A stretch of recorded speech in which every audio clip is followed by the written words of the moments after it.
नमस्कार, मैं विद्या कुमारी आपका अपने चैनल शूटर्स की कहानी पे स्वागत करती हूँ।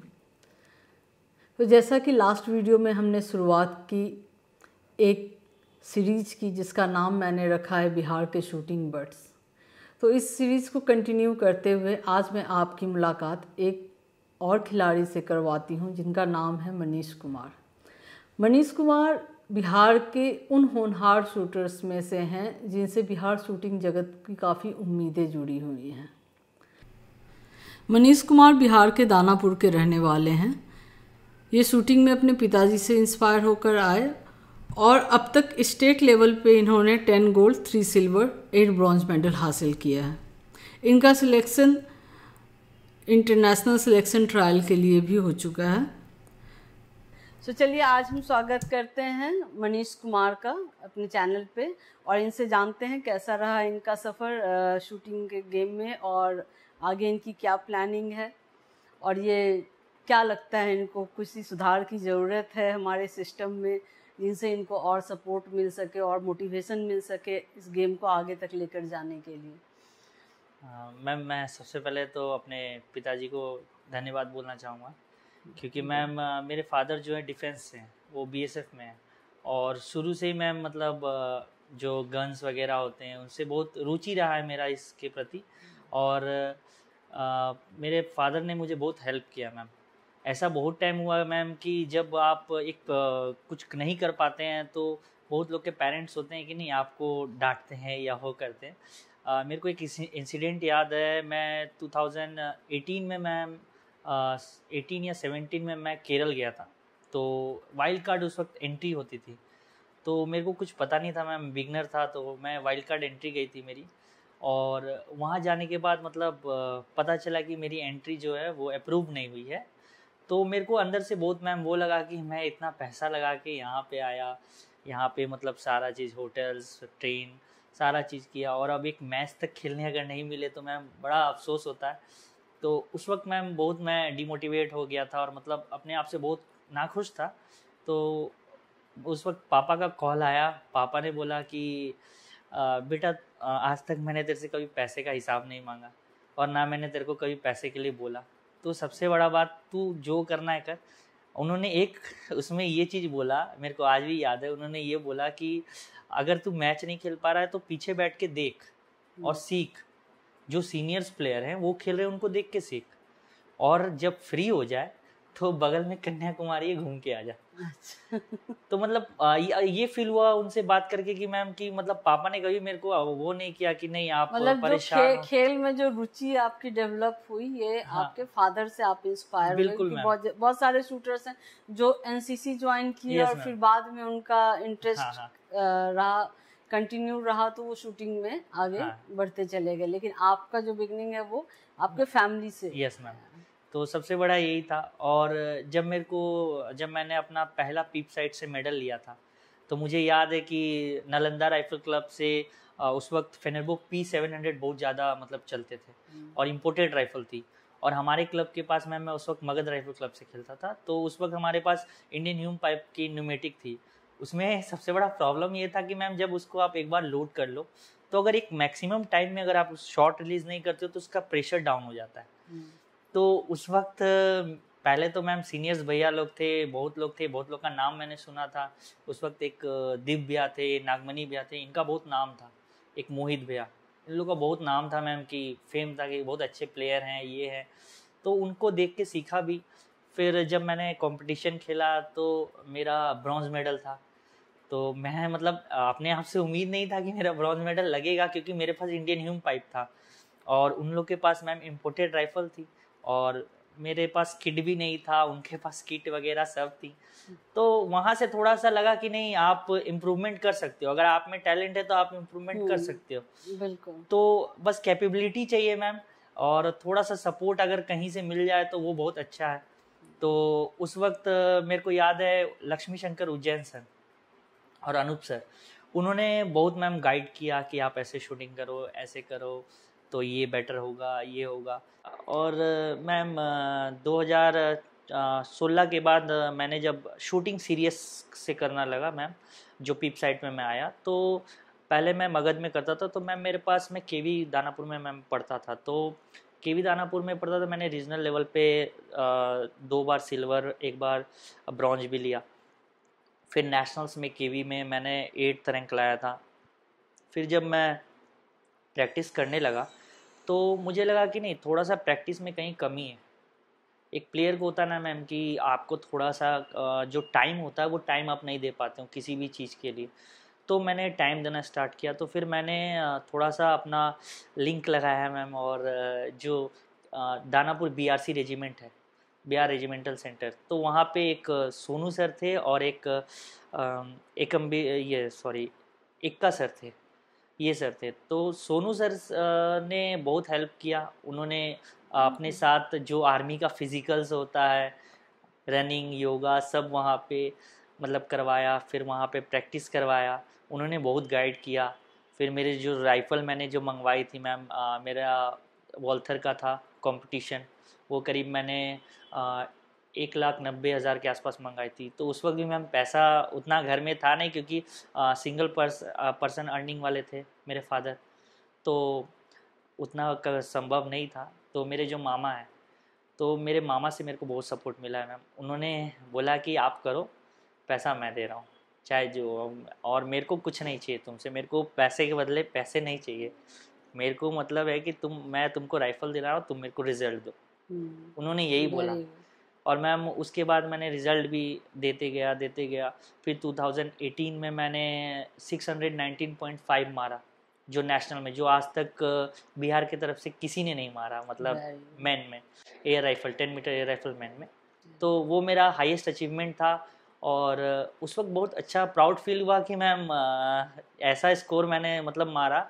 मतलब ये चीज़ नहीं था कि मेडल नहीं लगा, लेकिन ये चीज़ था कि ऐसा स्कोर मारा जो ऑब्वियसली बिहार से आपने बेस्ट बिहार से मैंने बेस्ट दिया, जो कि उस वक्त कल्याण बिगा रेंज से जो उतना अभी बना भी नहीं था।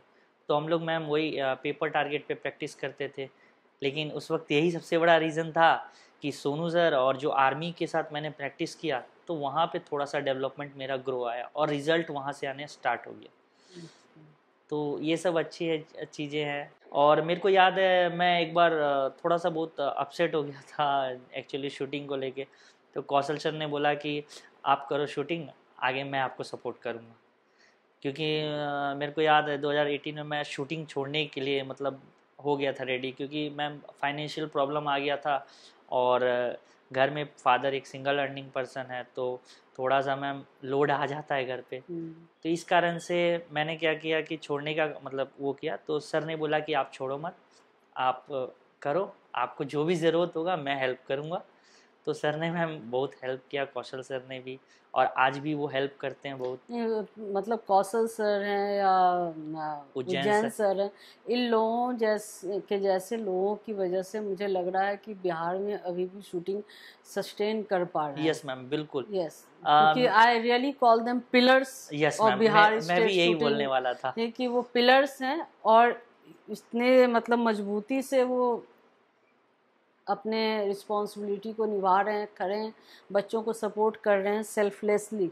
Yes ma'am, that is really something that we need people to come forward. But मैं समझती हूँ कि वो भी कहीं ना कहीं जाकर कुछ लिमिटेशंस हैं, जहाँ जाकर वो थम जा रहे हैं, एक लिमिट के बियॉन्ड जाकर नहीं हेल्प कर पा रहे हैं। बट जितना वो कर सकते हैं वो ज़रूर कर रहे हैं जी मैम, ये दिखता है।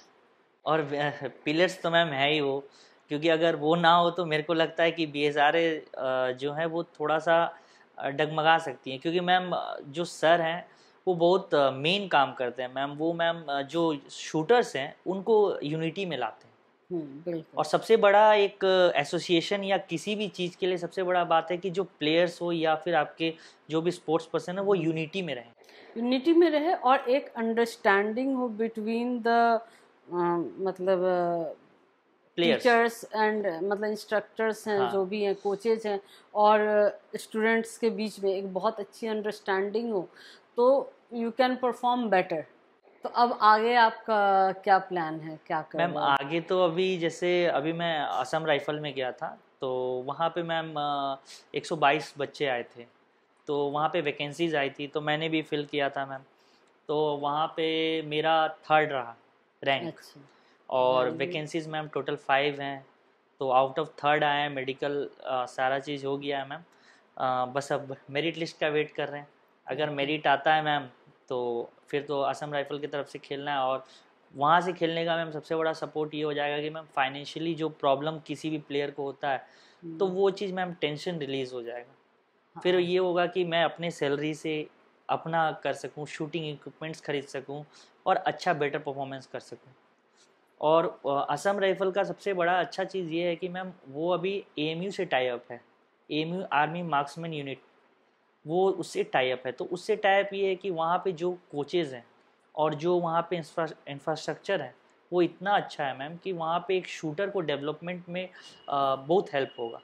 आप देख सकते हैं जैसे राघवेंद्र सिंह राठौर हैं, वो भी आर्मी बैकग्राउंड से हैं, तो हाँ, वो काफ़ी अच्छा बैकअप मिल यस जाता है, मैम। सपोर्ट अभी मिल जाता आप है। टोक्यो ओलंपिक्स में भी देख सकते हैं, स्टैंड बाय में एक संदीप सिंह सर थे, तो वो भी आर्मी से है। और मोस्टली आर्मी के से तो हमेशा, इवन यस, जसपाल राणा के फादर थे, वो बीएसएफ में ही थे, हाँ तो उन्होंने बच्चों को ट्रेन किया था। तो ऑब्वियसली मतलब आपका बैकग्राउंड भी अच्छा है क्योंकि आपके फादर हैं इस बैकग्राउंड से, और आगे चल कर यदि आप आर्मी या जो भी है आपका राइफल क्लब आसाम राइफल में जाते हैं तो आपको सपोर्ट मिलेगा यस मैम, एक राइट डायरेक्शन में, मतलब यस मैम, एक आपके राइट इंटरेस्ट के डायरेक्शन में कि डायरेक्शन में। आप वहाँ से पुशअप हो सकते हाँ, हैं। पुशअप हो सकते हैं, ग्रूम कर सकते हैं, और बिल्कुल आगे मैम, चल के ओलंपिक तक आप भी राघवेंद्र यस मैम, राठौर की तरह यस मैम। नाम कर सकते हैं। क्योंकि मैम बिहार में मेहनत तो सब करते हैं, मैं ये नहीं बोलता कि मैं मेहनत करता हूँ या बिल्कुल कोई और बिल्कुल, मेहनत बहुत करता है। सारे यहाँ टैलेंट है मेहनत बिहार में। बहुत लोग करते हैं और टैलेंट की भी कमी नहीं है यहाँ पे,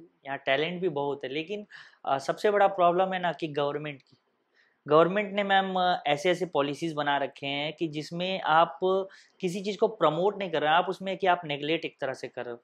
मैं बेसिक सा एग्जांपल देना चाहूँगा बिहार पुलिस, क्योंकि बिहार पुलिस में मैम जो नॉर्मल एज का एसआई का जो वैकेंसीज होते हैं तो मैम वो 18 to 37 होते हैं नॉर्मल, और जो स्पोर्ट्स कोटा आते हैं वो होते हैं 18 to 23। और सबसे बड़ी बात मैम उसमें कि ग्रेजुएशन कंप्लीट मांगा जाता है।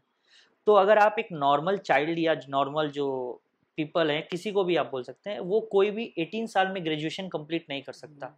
तो अगर कोई ग्रेजुएशन कंप्लीट ही नहीं कर सकता तो आपने वो एज कैटेगरी क्यों बनाई है? तो और ये खामियां हाँ, हैं जो जिसकी वजह से जो पर्पस है इन वैकेंसीज का वही सॉल्व नहीं हो हाँ पाता, मैम, तो वो बस नाम यूजफुल के भी लिए। नहीं हो सकता है। और उसमें सबसे बड़ा प्रॉब्लम ये है कि आप अगर जो 18 आपने रखा है, चलिए आप ठीक है, तो आप कंपलसरी मत करिए ग्रेजुएशन।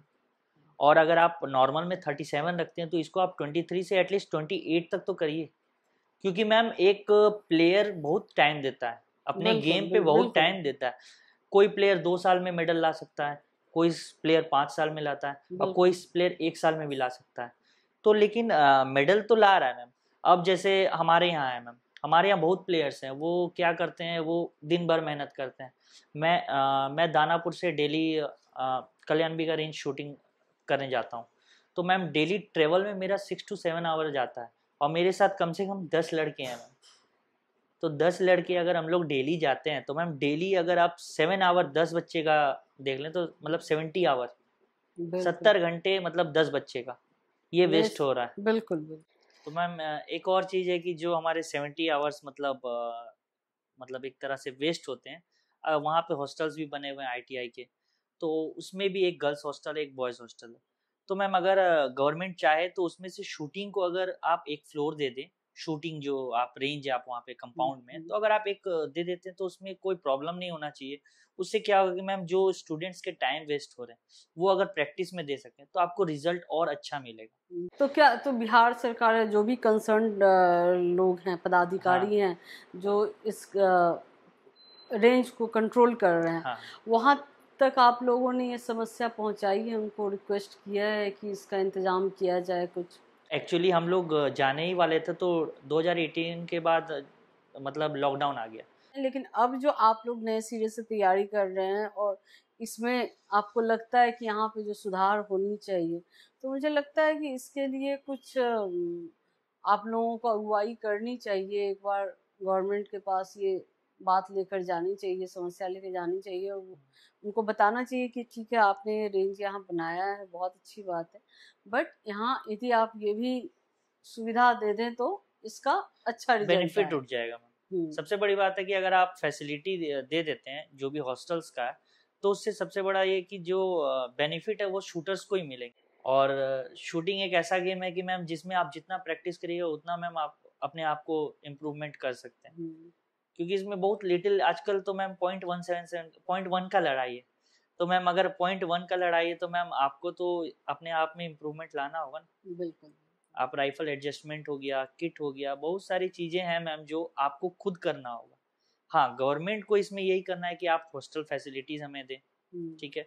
फिर मैम जैसे झारखंड गवर्नमेंट शायद जो भी मेडलिस्ट होते हैं, स्टेट मेडलिस्ट, उनको कुछ प्राइज मनी से मतलब उनको मोटिवेट करती है। बिल्कुल, अभी जैसे ओलंपिक्स के दौरान भी मैंने देखा था कि हरियाणा गवर्नमेंट ने अनाउंसमेंट किया था कि हम जो भी मेडलिस्ट होंगे उसको हम ये प्राइज मनी देंगे। तो मुझे भी लगा था कि क्यों नहीं है, मतलब ये हर स्टेट में होना चाहिए, बिहार में भी होना चाहिए कि हमारे जो मेडलिस्ट हैं उनके लिए आप कुछ तो मोटिवेशन रखिए, ताकि वो मोटिवेट होकर के खेलें कि उनको ये कंपनसेशन भी गवर्नमेंट से मिलेगा। कुछ सामने हो तो बंदा मोटिवेट होता है। प्लस जॉब में मुझे लगता है कि यदि आप मेडलिस्ट हैं तो एक ये अभी परिस्थिति ये है, जहाँ तक मुझे पता है, कि यदि स्पोर्ट्स कोटा में वैकेंसी आ भी रही है तो उसमें सिर्फ नेशनल लेवल के अचीवमेंट्स को कंसीडर किया जा रहा है। सबसे बड़ा प्रॉब्लम यही है।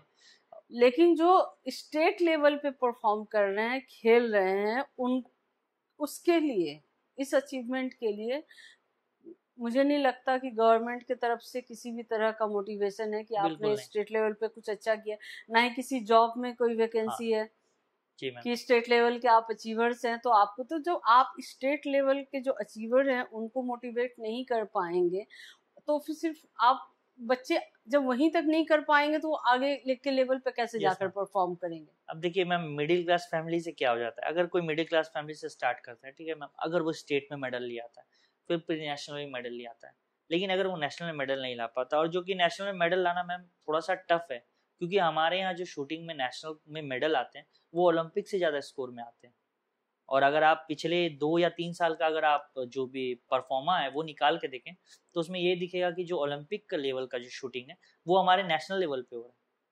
तो एक ओलंपिक लेवल का आप नेशनल में कम्पीट कर रहे हैं, वो भी आप एक प्री नेशनल, मतलब जो प्री नेशनल वाले बच्चों को कम्पीट करवा रहे हैं, तो उसके लिए उसको उस तरह से प्रिपेयर्ड होना पड़ेगा। बिल्कुल। तो अगर प्रिपेयर्ड होना है तो आपको बहुत सारी फैसिलिटीज चाहिए, आपको अपने में बहुत सारा डेवलपमेंट लाना पड़ेगा, आपको छोटी छोटी राइफल खरीदनी होगी अपनी।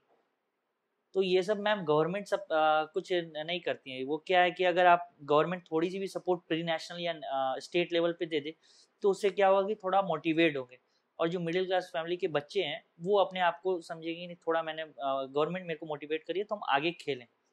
और अगर कोई नहीं मेडल मैम ला पाता है तो बहुत लोग के पेरेंट्स उसको पीछे खींच लेते हैं।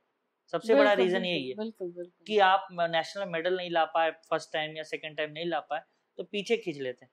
क्योंकि मैम इसमें बहुत ज़्यादा कॉस्टली गेम है, ये तो आप जानती हैं। तो कॉस्टली गेम है तो थोड़ा सा तो इफेक्ट पड़ता है। बिल्कुल, आप 1-2 बार गए और नहीं परफॉर्म किए तो फिर पेरेंट्स को लगता है ये वेस्टेज ऑफ मनी है। हाँ, तो इसलिए अगर स्टेट लेवल से ही अगर गवर्नमेंट थोड़ा सा मोटिवेट करने लगे, जैसे झारखंड गवर्नमेंट करती है, तो अगर वैसे करने लगे तो जो भी मेरे ख्याल से जो भी पेरेंट्स अगर नेशनल में बच्चे मेडल नहीं ला पाते तो उनको मतलब और मौका देंगे कि नहीं आप और अच्छा करो। आपको नीचे से सपोर्ट थोड़ा सा गवर्नमेंट से भी मिल रहा है और थोड़ा सा फाइनेंशियल सपोर्ट अगर घर से भी मिल जाए, हाँ, तो मिला जुला के मैम कोई भी थोड़ा सा अच्छा कर सकता है। बिल्कुल। लेकिन अगर खाली अपने पे आ जाए मैम तो थोड़ा सा तो मिडिल क्लास जो फैमिली है उसके लिए प्रॉब्लम हो सकता है। तो बिहार में तो मुझे लगता है कि जो भी है अभी तक स्पोर्ट्स वो अपने बदौलत ही है। यस मैम, गवर्नमेंट की तरफ से फाइनेंशियल तो कोई सपोर्ट जी मैम, बिल्कुल सपोर्ट नहीं है। यहाँ पे अभी आप देखिए जो रंजन है उसने मैम ऑल इंडिया यूनिवर्सिटी में ब्रॉन्ज मेडल लिया, तो मैम अगर वो ऑल इंडिया यूनिवर्सिटी में ब्रॉन्ज मेडल लिया मैम, तो मैम उसको शायद बिहार गवर्नमेंट से शायद 30,000 के अराउंड मिला है। और अगर आप झारखंड स्टेट की बात करें तो Jharkhand state 35,000 state level medallist को देती है। तो आप कंपेयर कर सकते हैं कि एक ऑल इंडिया यूनिवर्सिटी मेडलिस्ट और एक स्टेट लेवल मेडलिस्ट की जो प्राइज मनी है वो क्या डिफरेंस है मैम। इनफैक्ट एक स्टेट लेवल का प्राइज मनी है जो वो ऑल इंडिया यूनिवर्सिटी लेवल से डाउन है। झारखंड गवर्नमेंट का 35,000 और बिहार गवर्नमेंट का 30,000 ऑल इंडिया यूनिवर्सिटी का। तो समस्या तो यही है कि देखियो खेल में मोटिवेशन आता कहाँ से है। आज हम क्रिकेट की बात करें कि हाँ बहुत पॉपुलर गेम है और बहुत लोग देखते हैं, तो क्रिकेट में देखो आपको फाइनेंशियल आपको नहीं सोचना है। आप एक बार गेम में आते हो तो आपके पास फिर मनी आना शुरू हो जाता हाँ। है, तो यू आर नॉट बॉदर्ड कि खेल करें कि फैमिली संभालें। Yes ma'am. है ना, यहाँ तो ये समस्या है कि फाइनेंशियल कुछ है ही नहीं सपोर्ट। बिल्कुल। और क्रिकेट में मैम एक और चीज़ है कि वहाँ स्पॉन्सर बहुत जल्दी मिल जाता है। हाँ, यहाँ स्पॉन्सर की भी समस्या। तो देखो ये जो स्पॉन्सरशिप की बात है, तो इसमें भी मुझे लगता है कि गवर्नमेंट की तरफ से कमी है कि गवर्नमेंट ने कोशिश नहीं की है इस तरह से बिहार में खेल को डेवलप करने की कि स्पॉन्सरशिप के लिए कंपनीज आगे आ सके।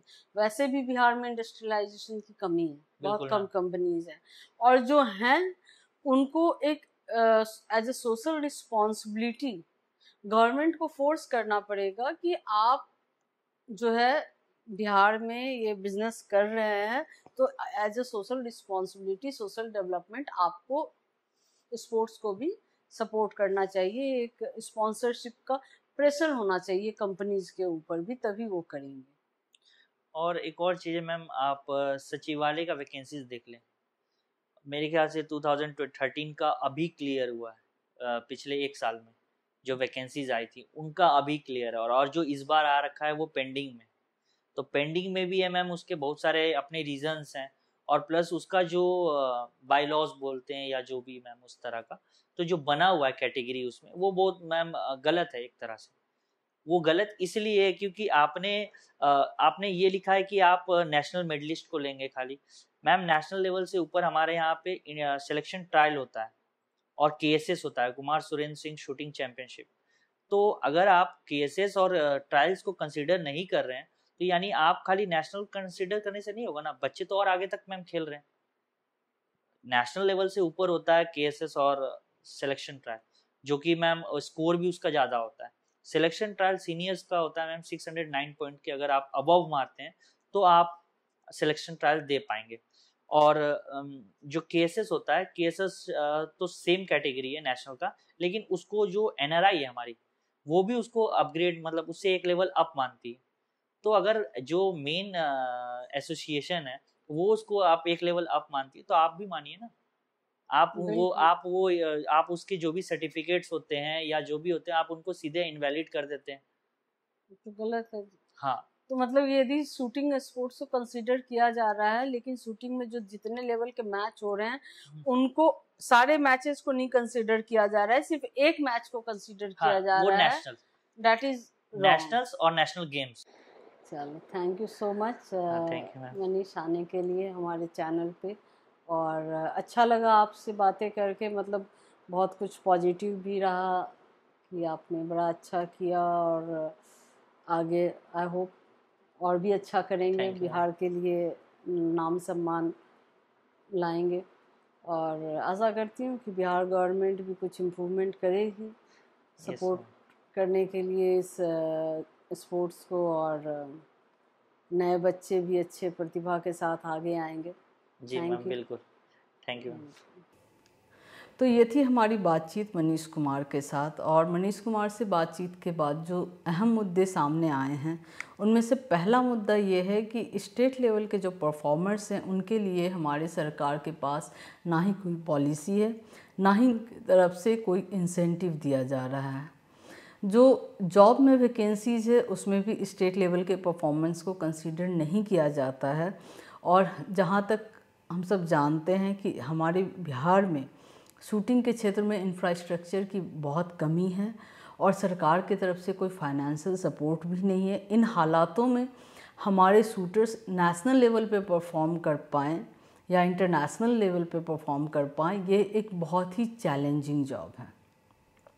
हालांकि मेरी शुभकामनाएं हैं बिहार के सारे शूटर्स के साथ कि वो बहुत अच्छा करें, लेकिन प्रैक्टिकली मुझे पता है कि बिना सपोर्ट के, फाइनेंशियल सपोर्ट के और बिना इंफ्रास्ट्रक्चर के यह कर पाना बहुत ही मुश्किल काम है। तो ऐसे हालात में क्या ये जो स्टेट लेवल का परफॉर्मेंस है, इनको सरकार कोई इम्पोर्टेंस नहीं देगी? इन परफॉर्मेंस को देने के लिए जो खिलाड़ी मेहनत कर रहे हैं, अपना समय दे रहे हैं, इनकी कोई वैल्यू नहीं है सरकार की नज़रों में। तो मैं चाहूँगी कि सरकार स्टेट लेवल के परफॉर्मेंस के लिए भी कोई पॉलिसी लाए। यहाँ तक कि जो हमारा पड़ोसी राज्य झारखंड है, जो बिहार का ही एक हिस्सा था, उसने भी अपने स्टेट में स्पोर्ट्स को प्रमोट करने के लिए इंसेंटिव दिया है। जो भी उनके मेडलिस्ट हैं स्टेट लेवल पे, वो उन्हें इंसेंटिव दे रहे हैं। तो बिहार में ऐसा क्यों नहीं हो रहा है? जबकि देखिए, जब तक इंसेंटिव नहीं होगा या जॉब अपॉर्चुनिटीज़ नहीं होगी, तब तक हम अपने खिलाड़ियों को मोटिवेट कैसे कर पाएंगे? क्योंकि जब कोई खिलाड़ी सीरियसली किसी खेल को लेता है तो उसे एक करियर के रूप में लेता है, और जब करियर के रूप में लेकर के खिलाड़ी मेहनत कर रहा है और आगे जाकर उसे निराशा हासिल होती है, तो ये बहुत ही डिमोटिवेशन वाला फैक्टर है, जिससे कल को वो खिलाड़ी न पढ़ाई के क्षेत्र में कुछ परफॉर्म कर पाएगा, ना ही खेल के क्षेत्र में कुछ परफॉर्म कर पाएगा। तो ये एक तरह से खिलाड़ियों के भविष्य के साथ खिलवाड़ होगा। और मुझे लगता है कि जो ये खिलाड़ी हैं, ये युवा हैं, ये हमारे देश का भविष्य हैं। तो सरकार को खिलाड़ियों के भविष्य के साथ खिलवाड़ नहीं करना चाहिए। उन्हें उनके करियर को सीरियसली लेना चाहिए और सीरियस पॉलिसीज़ होनी चाहिए, सपोर्ट होना चाहिए। दूसरा मुद्दा ये है कि नेशनल लेवल पे हमारे आज के डेट में एक नहीं बल्कि कई कॉम्पिटिशन्स हैं।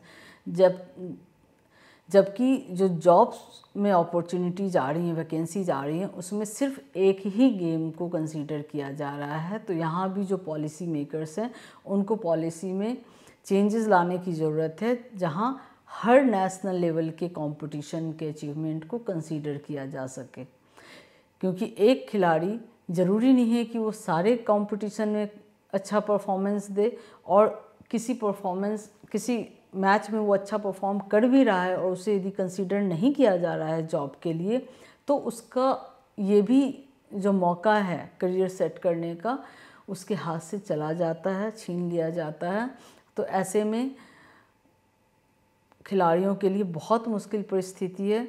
तो मैं इस वीडियो के माध्यम से सरकार को आग्रह करूंगी, बिहार सरकार को, कि प्लीज़ आप जो बिहार के स्पोर्ट्स पर्सन हैं, उनके लिए एक सीरियस पॉलिसी बनाइए, ताकि जब वो शूटिंग को और किसी भी अन्य गेम को एज अ करियर चुने, तो उनको आगे जाकर निराशा ना हासिल हो। तो इसी के साथ इस वीडियो को मैं यहीं समाप्त करती हूँ। फिर मिलेंगे नेक्स्ट वीडियो में किसी और होनहार खिलाड़ी के साथ। तब तक के लिए धन्यवाद।